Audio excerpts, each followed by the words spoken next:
வணக்கம் அன்பு நண்பர்களே, மீண்டும் உங்களை சந்திப்பதில் மிகுந்த மகிழ்ச்சி. இன்றைய நேர்காணல் நிகழ்ச்சி நம்முடைய புதுச்சேரியில் ஒரு புதிய புயலை கிளப்பியிருக்கக்கூடிய லட்சிய ஜனநாயக கட்சியுடைய நிறுவனர் தலைவர் திரு ஜோஸ் சார்லஸ் மார்ட்டின் நம்மோடு இருக்கிறார். அவரிடம் கேட்பதற்கு நிறைய விஷயங்கள் இருக்கலாம், கேட்கலாம். வணக்கம் சார். வணக்கம். லட்சிய ஜனநாயக கட்சி அப்படின்னோடனே நான் சென்னையிலலாம் வேறு விளம்பரங்கள் பார்க்குறேன். நிறைய சிறுபான்மை சகோதரர்கள் நிறைய பேர் வந்து போடுறாங்க. என்ன லட்சியம்? அதான் இப்போ மெயினாக பார்த்தீங்கன்னா, நம்ம மக்களுக்கு வளர்ச்சியை தான் நோக்கி போகிறாங்க. எல்லோரும் வீட்டையும் நாங்கள் வீடோட இப்போ போகும்போது எல்லாருக்குமே நல்ல ஒரு வேலை இருக்கணும்.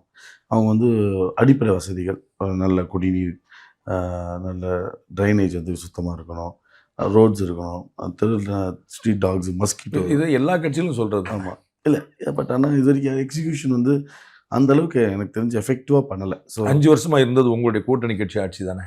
ஆமாம், அப்போது நிறைய ஸ்கீம்ஸ்லாம் நடந்தது. இப்போ பார்த்தீங்கன்னா என்ன இருக்காங்க, 9th ஸ்டாண்டர்ட் ஸ்டூடெண்ட்ஸுக்கு சைக்கிள் கொடுத்துருந்தாங்க, 11th ஸ்டாண்டர்ட் ஸ்டூடெண்ட்ஸுக்கு லேப்டாப் கொடுத்துருக்காங்க. அது போக பென்ஷன் ஸ்கீம்ஸ்லாம் இன்க்ரீஸ் பண்ணியிருக்காங்க. இது ஓவரால் நடந்திருக்கு. ஸோ இந்த ஒரு அட்வான்டேஜும் அதான் நான் எல்லாத்தையும் பேசுகிறது. நம்ம மோடிஜியோட ஆட்சியிலையும் ப்ளஸ் திரு சிஎம் ரங்கசாமி அவர்களோட ஆட்சியிலும் இந்த காம்பினேஷன், என்னோடய காம்பினேஷன் வரும்போது யங்ஸ்டர், அவங்களோட எக்ஸ்பீரியன்ஸ், அவங்க அனுபவம் வேறு. இப்போ நேஷனல் லீடர், வேர்ல்டே நீங்கள் திரும்பி பார்க்குற அளவுக்கு மோடிஜியோட வழக்கமாக டபுள் இன்ஜின் சர்க்கார் சொல்லுவாங்க. நீங்கள் 2.5 இன்ஜின் மாதிரி அடிஷனலாக ஒரு எல்ஜேக்கு எக்ஸ்ட்ரா 3வது இன்ஜின் மாதிரி நாங்கள் என்ன பண்ணுறோம், பிகாஸ் எனக்கு பேக்ரவுண்டில் நிறைய பிஸ்னஸ் இருக்குது. ஸோ நாங்களும் 15 இண்டஸ்ட்ரீஸை பார்த்தோம். எஜுகேஷன்லேருந்து, ஹாஸ்பிட்டாலிட்டிலேருந்து, டிஸ்ட்ரிபியூஷன்லேருந்து, நம்ம எனர்ஜி, எல்லாமே ஆல்மோஸ்ட் ஃபினான்ஸ். பணம் நிறையா இருக்கிறது அரசியல் வர்றதுக்கான ஒரு குவாலிட்டியாக நினைக்கிறீங்களோ, ஒரு குவாலிஃபிகேஷன் நினைக்கிறீங்களோ? பணங்கிறது it is one of the need. ஏன்னா நிறைய பேர் இன்றைக்கி இருக்க எம்எல்ஏஸ்லாம் பார்த்தீங்கன்னா எல்லாம் கடனை வாங்கிட்டு அரசியல் வராங்க. விச் நான் டேவல்னு சொல்கிறதுனா அந்த மாதிரி அரசியல் இருக்கக்கூடாது. அரசியல் சொந்தமாக நம்மளால் மக்களுக்கு செய்கிற அளவுக்கு நமக்கு ஒரு கெப்பாசிட்டி. பணக்காரங்க தான் அரசியலுக்கு வரணும் அப்படி மட்டும் இல்லை, நம்ம பணமும் கண்டிப்பாக வேணும். கடன் வாங்கிட்டு வரக்கூடாது, அது நீங்கள் எப்படி வேணால் எடுத்துக்கலாம். பட் ஆனால் கடனை வாங்கி அரசியல் வரும்போது அவங்களோட இன்டென்ஷன் என்ன இருக்குன்னா, இந்த காசை நம்ம எப்படி திரும்பி சம்பாதிக்கணும். இப்போ கடன் சும்மா விட்டுற போகிறதில்ல, கொடுத்தவங்க நீங்கள் சொல்கிறது என்கிட்ட ஏற்கனவே காசு இருந்தால் நான் இங்கேருந்து காசு அடிக்கிறது யோசிக்க மாட்டேன். என்கிட்ட காசு இல்லாமல் அந்த எண்ணமும் வரலாம். எனி இண்டிவிஜுவலுக்கு என்னென்னா அவன் ஃபோர்ஸ் ஆகுது. என்ன 4 பேர் கடன் கொடுத்தவன் 4 பேர் ஃபாலோ பண்ணிருப்பான், 4 பேர் வேட்டுவான், ஓட்டுவான். அவனுக்கு எப்படி நீங்கள் சாட்டிஸ்ஃபை பண்ணி. ஸோ அங்கே தான் இந்த கரப்ஷன் கூட இனிஷியல் ஸ்பார்க் ஸ்டார்ட் ஆகுது. ஸோ அதுதான் அதை உடச்சிட்டு அரசியல் வரும்போது நம்ம நலத்திட்டங்கள் இதெல்லாம் பப்ளிக் நம்ம பண்ணணும். இன்னொன்று இப்போ கவர்மெண்ட் 2 crores பட்ஜெட் வச்சுருக்காங்க ஒரு எம்எல்ஏக்கு. இப்போ எங்கள் கம்பெனி சிஎஸ்ஆர்லேயே 20 crores பட்ஜெட் இருக்குது. எங்கள் கம்பெனியோட ஓன் சிஎஸ்ஆர் ஃபண்ட்ஸ். இப்போ நாங்கள் இந்தியா ஃபுல்லாக யூபியில் ஒரு ஸ்கூல் பண்ணுறோம். இது கேரளாவில் ஒரு மனநோயாளி வச்சு ஒரு கான்வென்ட் சிஸ்டர்ஸ் வச்சு பண்ணாங்க, அதுக்கு பண்ணுறோம். அசாமில் ஃப்ளட் இது பண்ணுறோம். நாங்கள் உலகம் இந்தியா ஃபுல்லாக இப்போ கோயம்புத்தூர் ஸ்கூலை கம்ப்ளீட் அடாப்ட் பண்ணி கவர்மெண்ட் ஸ்கூலில் ப்ரைவேட் ஸ்கூலாக மாற்றி பண்ணோம். அது போக நிறைய இந்த சேட்டலைட் ரூமின்னு சொல்லி 2-3 சேட்டலைட்ஸ் லான்ச் பண்ணோம். So we are doing so many things. நாங்கள் ஸ்கேட்டராக பண்ணதை நான் என்ன யோசிச்சேன், ஏன் நம்ம ஒரு கான்ஸ்டியூன்சி அடாப்ட் பண்ணி நம்ம அந்த கான்ஸ்டியூன்சியில் ஏன் நம்ம ஃபுல்லாக செலவு பண்ணக்கூடாது. இந்த சிஎஸ்ஆர் ஃபண்ட்ஸை கொண்டு போய் நாங்கள் ஒரு எங்கள் கான்ஸ்டியூன்சியில் போட்டோம்னா இது ஒரு 5 வருஷம் 10 கோடி ஒரு கான்ஸ்டியூன்சி போட்டோம்னா 5 வருஷம் 50 கோடி ஆயிடும். இவ்வளோ விஷயத்தை நீங்கள் ஒரு என்ஜிஓவாக இருந்தே செய்ய முடியுமே. நான் ஒரு பொலிட்டிக்கல் பார்ட்டியாக வரணுங்கிற அவசியம் என்ன இருக்குது? நான் நலத்திட்டங்கள் செய்யக்கூடிய நிறைய என்ஜிஓஸ் இருக்குது. நீங்கள் சொன்ன மாதிரி சிஎஸ்ஆர் ஃபண்ட்ஸ் இருக்குது. அதை வச்சு நீங்கள் ஒரு லட்சிய ஜனநாயக கட்சின்னு ஒரு கட்சி ஆரம்பிக்காமல், ஒரு கேண்டிடேட் அடிக்காமல், எலெக்ஷன் பண்ணாமல் மற்ற சும்மாவே செய்ய முடியுமே. அது பாலிடிக்ஸ் இன்ட்ரெஸ்ட் இருக்குன்னா தான் நம்ம கட்சி ஆரம்பித்து நம்ம இவ்வளோ தூரம் பிளான் பண்ணோம். ஏன்னா பாலிடிக்ஸ் இருக்கும்போது இப்போ என்னோட விஷன் ஃபார் புதுச்சேரினா ஒரு சிங்கப்பூரை மாற்றணுங்கிறது ஒரு ஆசை. நீங்கள் முதலமைச்சர் ஆனால் தானே மாற்ற முடியும். அதுக்கு ஒரு காலம் வருமே. நம்ம 2026 இப்போதைக்கு நான் தான் சொல்கிறேன். இப்போதைக்கு நாங்கள் தனியாக போகணுன்னு தான் ஆசைப்பட்டு 30 தொகுதி பிளான் பண்ணியிருந்தோம். பட் இன்றைக்கி அது மாறுது. அது இன்னைக்கு கூட்டணிங்கிற பேசி நாங்கள் முடிவு பண்ணிட்டோம். இதே டிவிக்கு பார்த்தீங்கன்னா இன்றைக்கி ஒரே முடிவில் இருக்காங்க. அது அவங்க முடிவு. நான் பார்த்தீங்கன்னா நம்ம தனியாக நம்ம இருக்கிறத வச்சு நாங்கள் அலைன்ஸில் என்ன எங்களுக்கு 2 சீட் கொடுத்துருக்காங்க. அதில் நான் ஹாப்பியாக இருக்கும். இப்போதைக்கு ஏதோ ஒரு மினிஸ்டர் கிடச்சா கூட நல்லது. நான் அதில் வச்சு நான் எனக்கு என்னென்னா ஐ வாண்ட் டு பெர்ஃபார்ம். இப்போ நான் சிஎம் ஆனதான் இது தான் பண்ண முடியும் இல்லை. எனக்கு ஒரு இண்டஸ்ட்ரி ஒரு மினிஸ்ட்ரி இருந்தால் கூட I can perform to some ஒரு ஹோம் ஏதோ ஒன்று இருந்தால் ஐ கேன். நீங்கள் கூட்டணி பேசும்போதே மினிஸ்ட்ரி வேணும்னு பேசிட்டீங்களா? இல்லை, நம்ம ரிக்வெஸ்ட் வச்சுருக்கோம். பட் அது அந்த சூழ்நிலையை பொறுத்து தான் நடக்கும். ஸோ ஆட்சிக்கு திரும்ப வந்துருங்கிற அளவுக்கு தைரியமாக மாட்டீங்களா? இல்லை, கண்டிப்பாக இவ்வளோ தூரம் இருக்கும். ஏன்னா நாங்கள் எங்கள் ஸ்ட்ரென்த் நாங்கள் அந்த நாங்கள் குரோ ஆனது பார்த்திங்கன்னா எங்களோட மெம்பர்ஷிப் மட்டுமே 1 lakh ஒஃபிஷியலாக மெம்பர்ஸ் தான் ரெஜிஸ்டர் பண்ணவங்க மட்டும் 1 lakh இருந்தாங்க. அது போக நம்ம புதுச்சேரியில் மட்டும் almost 60 lakh population 1 lakh people எங்கள் மெம்பர்ஸாகவே இருக்காங்க. அது போக நாங்கள் பண்ண எஃபர்ட் காரைக்கால் முதல் இப்போ இன்றைக்கி கூட 3 days பேக் கூட ஃபிஷர்மேன் ரிலீஸ் ஆயிருக்காங்க. 28 பேர் அரெஸ்ட் ஆனாங்க. நாங்கள் வந்து இது வரைக்கும் ஒரு அரசாங்கம் வந்து பண்ண முடியாத சில விஷயங்களில் கூட நாங்கள் உட்காந்து இனிஷியேட் எடுத்து அங்கே லோக்கல் பீப்புளோட சப்போர்ட் எடுத்து அங்கே லோக்கல் சிஸ்டமில் இருந்து ஒர்க் பண்ணி லீகலாக ஃபைட் பண்ணி நாங்கள் நிறைய விஷயம் செஞ்சு கொடுத்துருவோம். ஸோ இன்றைக்கி ஃபிஷர்மேன் கம்யூனிட்டியே எங்கள் மேலே அவ்வளோ நம்பிக்கை வச்சுருக்காங்க. எனக்கே அது ஒரு எவ்வளோ நம்ம யதார்த்தமாக சின்ன வயசுலேருந்து எப்போ பாரு மீனவர்களை பிடிச்சிட்டு அரெஸ்ட் ஆகிறாங்க இந்த பார்த்து இன்றைக்கி அந்த கம்யூனிட்டி எனக்கு பெரிய சப்போர்ட் இருக்குது. அந்த மாதிரி நாங்கள் எதுவும் பாரபட்சம் பார்க்காம எல்லா கம்யூனிட்டியும் நம்ம பண்ணுறோம்.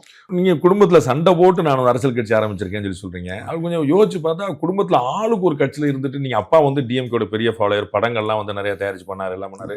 நீங்கள் தனியாக ஒரு கட்சி ஆரம்பிச்சிருக்கீங்க. உங்களுடைய ஒரு மாப்பிள்ளை வந்து டிவிக்கில் இருக்கிறாரு, அம்மா வந்து ஏடிஎம்கேல வந்து கண்டெஸ்ட் பண்ணுறாங்க. எல்லா கட்சியிலும் நம்ம ஃபேமிலி இருக்கணும்பான்னு கரெக்டாக ஒரு ஏதோ பிளான் பண்ணி ஸ்கெட்ச் போட்டு இதை பண்ணுற மாதிரி தெரியுது. இது ஸ்கெட்ச் போட்டு எனக்கு ஒரு கை இருக்குது, நம்ம இந்த கை ஒன்று ஒரு விரலுமே வித்தியாசமாக இருக்குது. அதுதானே எல்லாத்துக்கும் அவங்க இப்போ உங்களுக்கு உங்கள் ஃபேமிலியில் உங்களுக்கு வந்து விஜய் பிடிக்கலாம், உங்கள் குழந்தைங்க வந்து அஜித்தை பிடிக்கலாம், இல்லை இன்னொருத்தவங்க அதுக்கு வந்து நீங்கள் எல்லாருக்குமே ஒரே இன்னைக்கு சுதந்திர நாடுன்னு சொல்லி இன்னைக்கு சுதந்திர டெமோக்ரஸிங்கிற கண்ட்ரின்ட்டு நீங்கள் எல்லாரும் ஒரே கட்சிக்கு தான் இருக்கணும்னு வற்புறுத்துற மாதிரி யாரும் இன்னைக்கு சொல்ல முடியாது. அவங்களுக்குன்னு ஒரு விருப்பம் இருக்கும், ஆசைகள். இல்லை ஓட்டு போட மாற்றி மாற்றி போடுவாங்க. But you people are very ஆக்டிவ்ல. உங்களுடைய அந்த மாப்பிள்ளை ஆதவர்ஜுனா அந்த டிவிக்கில் வந்து நம்பர் 2 பயங்கர ஸ்ட்ராங்காக இருக்காரு. நீங்கள் தனி கட்சியே ஆரம்பிச்சு வச்சிருக்கீங்க. அம்மா வந்து கேண்டிடேட்டாகவே ஆகிட்டாங்க. இது மாதிரி அப்பா வந்து சிம்பத்தைசருங்கிறது தெரியும். அந்த மாதிரி எல்லாருமே வந்து கம்ப்ளீட் ஆக்டிவா இருக்கும்போது ஆளுக்கு ஒரு கட்சிங்கிறது என்ன கணக்கு? அது வேற தொழில், அது வேறு விஷயம். பட் நாங்கள் ஆக்சுவலி ஆக்டிவ் பாலிடிக்ஸ் இருக்கும்போது அம்மா வந்து 14 years 15 years பாலிடிக்ஸில் இருக்காங்க. அப்படின்னு பார்த்தா எவ்வளோ ஃபேமிலிஸ் இன்றைக்கி வந்து மோஸ்ட் ஆஃப் த ஃபேமிலிஸ் பார்த்தீங்கன்னா அந்த காலத்தில் வந்து பிஸ்னஸ்லையும் இருந்தாங்க, பாலிடிக்ஸ்லையும் இருந்தாங்க. அப்படி பார்த்தா நீங்கள் இந்த காங்கிரஸ் ஃபேமிலி எடுத்துக்கிட்டிங்கன்னா அவங்க எல்லாத்துலேயும் தான் இருந்தாங்க. எல்லா பிஸ்னஸ் முடியும் ஃபுல் கண்ட்ரோல் வச்சுருந்தாங்க. அதுக்காக நம்ம அது பிஸ்னஸ் வேறு பாலிடிக்ஸ் வேறு. எனக்கு இப்போ வந்து பாலிடிக்ஸ் எனக்கு I want to make some change. ஏன்னா இவ்வளோ வருஷமாக வந்து நான் ஃபாரின் தான் போகிறேன், வெளிநாடு போகிறோம், நம்ம சிங்கப்பூர் ட்ரான்ஸ்ஃபார்ம் ஆக பார்க்குறோம், துபாய் ட்ரான்ஸ்ஃபார்ம் ஆகிறது பார்க்குறோம், ஹாங்காங்லாம் நம்மளுக்கு அப்புறம் கிடச்ச இண்டிபெண்டன்ஸ் கிடச்சி இன்றைக்கி இந்த நிலைமையில் இருக்காங்க. பட் ஆனால் நம்ம ஏன் இன்னும் அந்தளவுக்கு நம்ம இப்போ புதுச்சேரியாக இருக்கட்டும், இப்போ தமிழ்நாடு இருக்கட்டும், இல்லை ஓவரால் ஸ்டேட் வந்து அந்தளவுக்கு நம்ம இன்னும் ஏன் இந்த ஸ்பீடில் போக முடியலங்கிற ஒரு. நீங்கள் கட்சி ஆரம்பிக்கிறக்கா சொத்து பிரிக்கிற அளவுக்கு சண்டை போட வேண்டியதுச்சா? அது வரி இல்லை, அந்தளவுக்குலாம் போகல. பட் அவங்களும் ஒரு நாங்கள் இல்லை எங்களுக்குன்னு இப்போ நான் ஒரு பீரியட் ஆஃப் நான் 2014 நான் பிஜேபி ஜாயின் பண்ணியிருந்தேன். அப்போலேருந்தே வாஸ் ஆக்டிவ். அப்போ வந்து நம்ம இண்டிவிஜுவலாக அப்போ என்ன தான் வந்து அப்பாவோட காசு இருந்தது. இப்போ என்ன தான் இருந்தாலும் நம்ம இண்டிவிஜுவலாக நம்மளுக்கு ஒரு ஐடென்டிட்டி கிரியேட் பண்ணணும், நம்மளுக்கு ஒரு பிஸ்னஸ் பண்ணணும். இதெல்லாம் வேண்டான்னு வீட்டில் சொல்லலையா அவங்கள? ஒரு இனிஷியல் 2014 அந்த டைமில் தான் சொன்னாங்க. பட் ஒரு போக போக பார்க்கும்போது அது சரி இது மாற்ற முடியாது வந்து. ஸோ எனக்கு இன்னொன்று ஒரு விஷனோடு வரோம். ஏன்னா எங்கள் அப்பா எப்பவுமே ஒரு வார்த்தை சொல்லுவாங்க, ஒன்று வீட்டுக்கு பிரயோஜனமாக இல்லை நாட்டுக்கு பிரயோஜனமாக இருக்கணும். இன்றைக்கி ரெண்டு கட்ட மாதிரி இன்றைக்கி எங்கேயோ இதுக்கு வாழ்க்கையில் வீட்டுக்கும் இல்லாமல் நாட்டுக்கும் இல்லாமல் போயிட்டா தட் இஸ் நாட் குட். அதனால இப்போ நம்ம ஓரளவுக்கு சம்பாதிச்சாச்சு.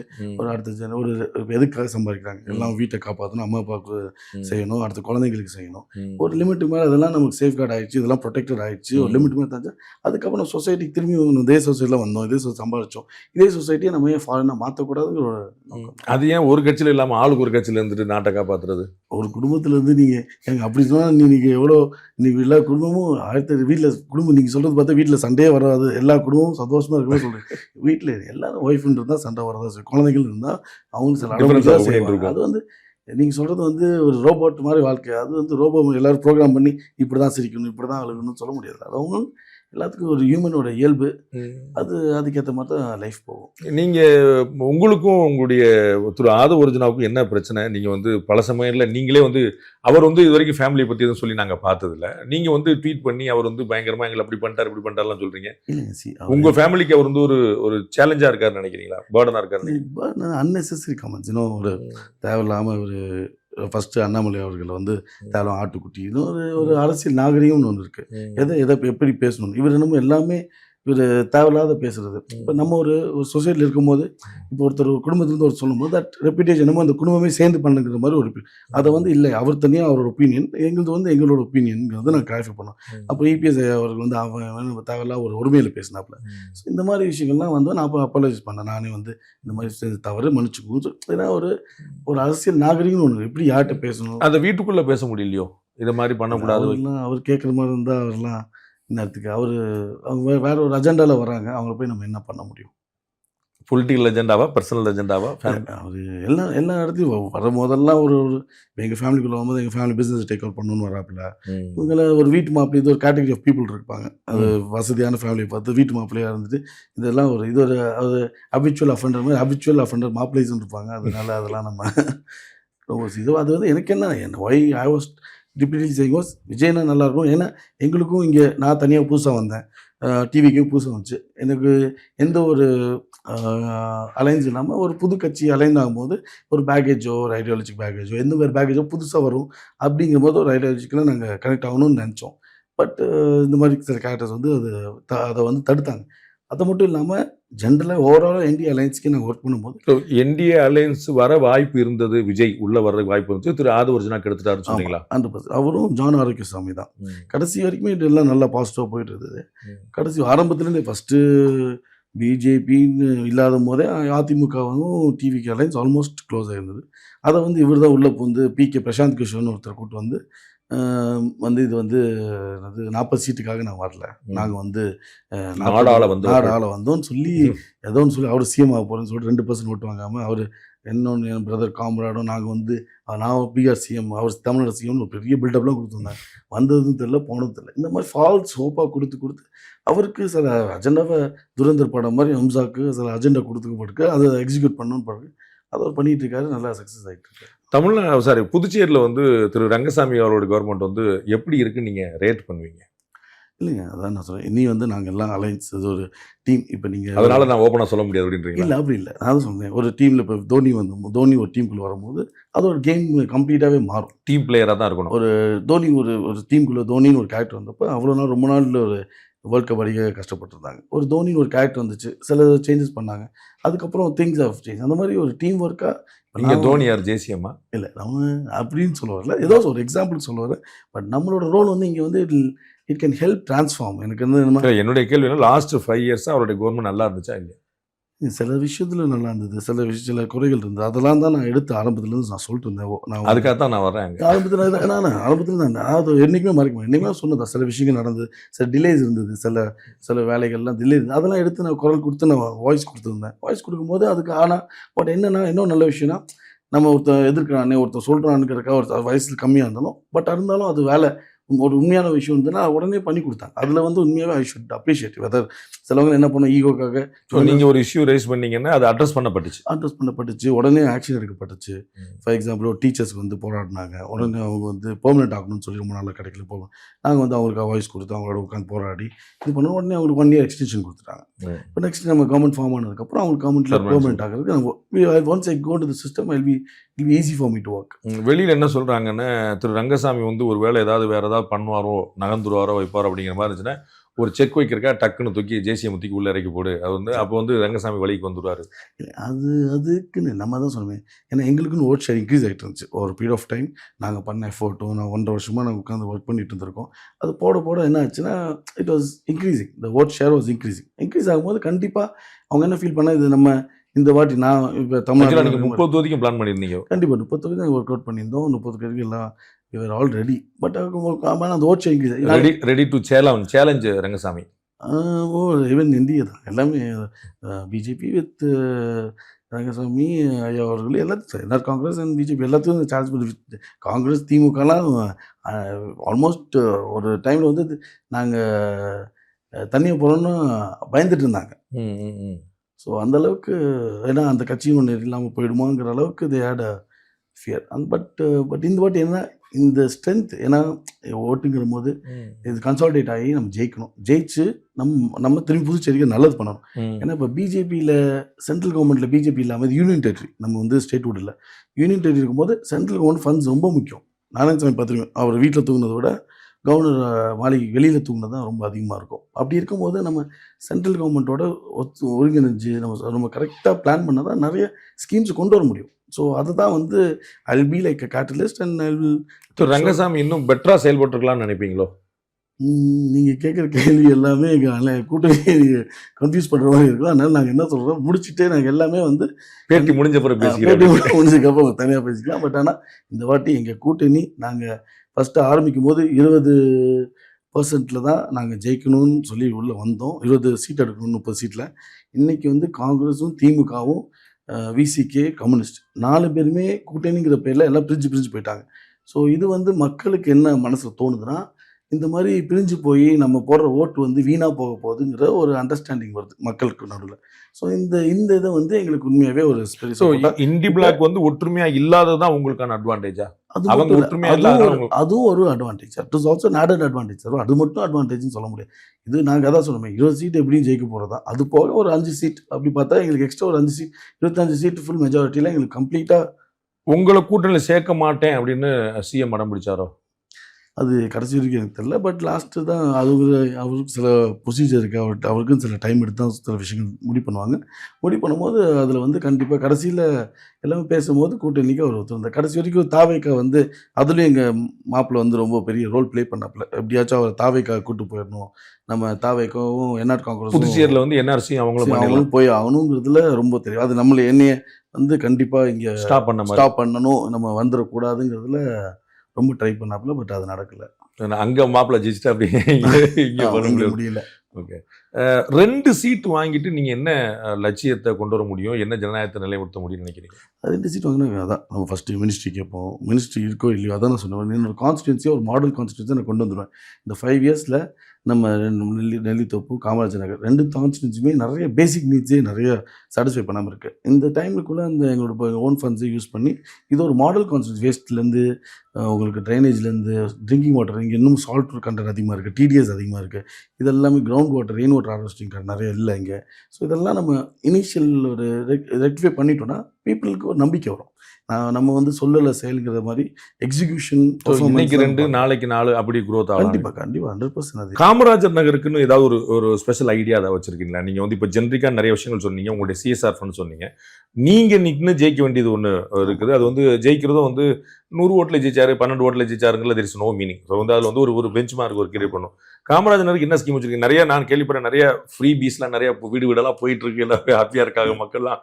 இந்த அப்பா நமக்கு வந்து ஜேசிஎம் இருக்கு, அப்பா ஹாப்பியா இருக்கிறாங்க. இல்லை வருஷம் வருஷம் நம்ம எப்படியும் பண்ணுறது பீப்புள் ஒரு சைட் ஆஃப் பீப்புள் வந்து அவங்களுக்கு வந்து கஷ்டம் இருக்குது, அவங்களுக்கும் சில இது இருக்குது. இதெல்லாம் வந்து ஒரு இன்னும் நம்ம மக்களுக்கு எப்பவுமே ஹெல்ப் பண்ணுற ஒரு சாப்பாடு ஒரு அன்னதானம் போடுறதா இருக்கட்டும். அன்னதானமும் நாங்கள் 5000 பேருக்கு அன்னதானம் போட்டுட்டு இருந்தோம்.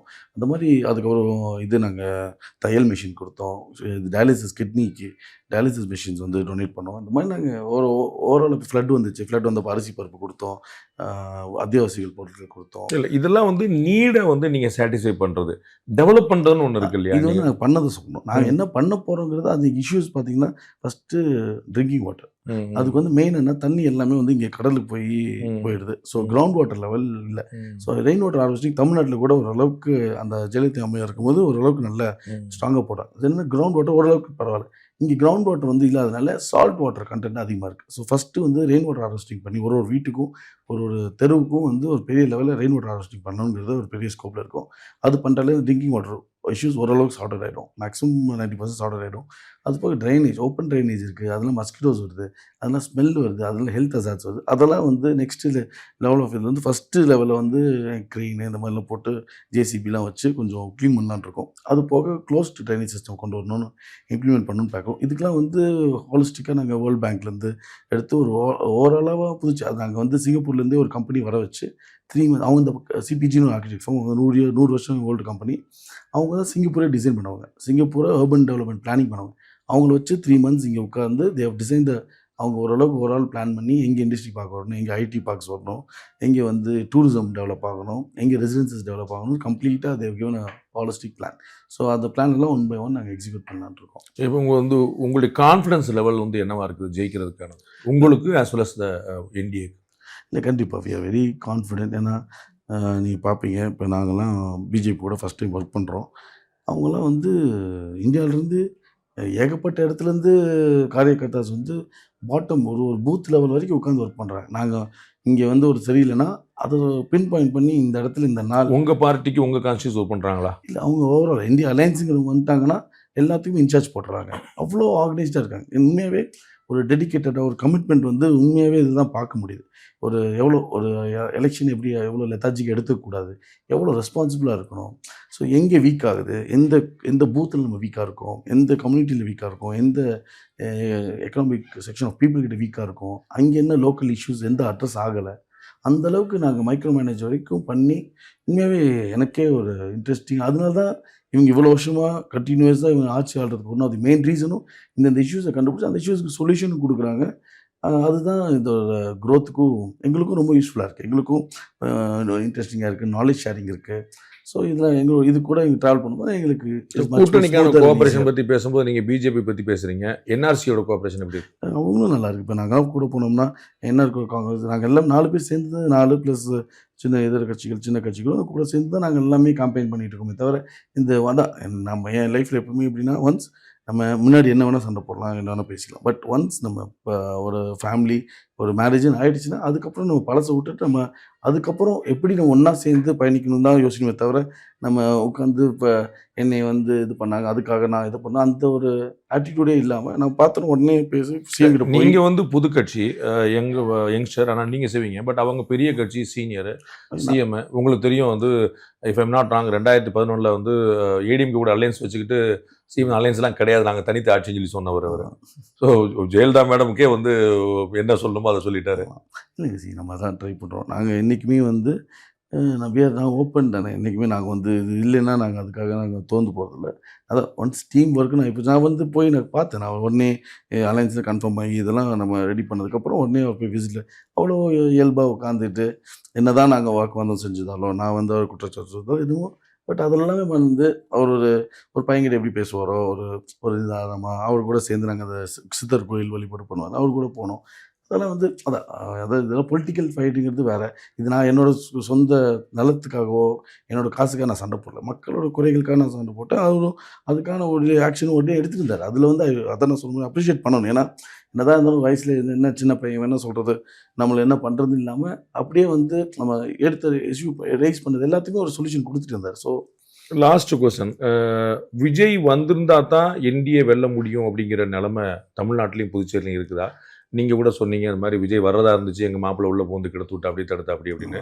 ஸோ விஜய் வந்தால் தான் வெல்ல முடியுங்கிற இடத்துல தான் தமிழ்நாட்டிலையும் புதுச்சேரிலையும் என்டிஏ இருக்குது. நீங்கள் வந்தால் நல்லது, அவருக்கும் நல்லது, இன்னும் கொஞ்சம் வேலை ஸ்மூத்தாக ஈஸியாக இருந்துக்கலாம். இப்போ கொஞ்சம் எஃபர்ட் பண்ணணும் அவ்வளோதான். தவிர விஜய் நம்பி தான் இவ்வளோ நாள் கட்சி நடந்துச்சா? இதெல்லாம் இன்றைக்கி நேற்று வந்த கட்சியா?